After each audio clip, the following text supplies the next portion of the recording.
JCC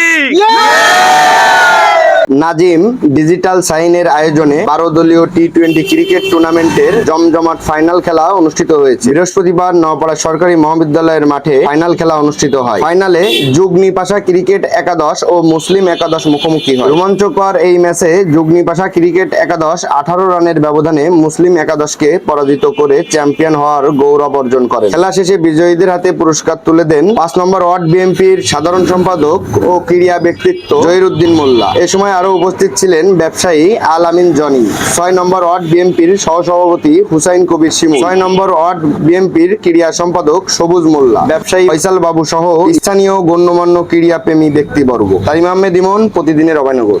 শেষ হয়েছে, ফাইনালে পরাজিত হয়েছে মুসলিম জুয়েলার্স এবং বিজয়ী হয়েছে যুগনিপাশা ক্রিকেট একাদশ।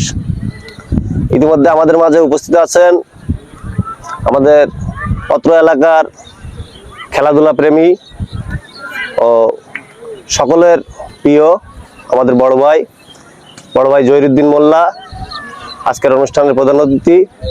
তাকে কিছু বলার জন্য অনুরোধ জানাচ্ছি। যে কারণে খেলার কথা বললে মাঠে না আসতে পারি না।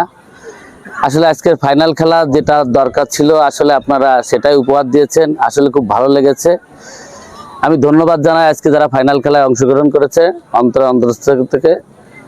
এবং এই খেলা নিয়ে আমাদের অনেক পরিকল্পনা আছে।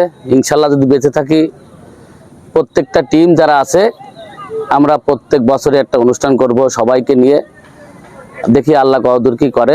তো সকলকে আজকের এই খেলায় যারা অংশগ্রহণ করেছেন তাদেরকে ধন্যবাদ জানাই। এবং আপনারা ভালো থাকেন, খেলাধুলা চালান। যদি কোনো সহযোগিতা লাগে আমাদের সাথে যোগাযোগ করবেন, ইনশাল্লাহ আমরা আপনাদের সহযোগিতা করব। Champion JCC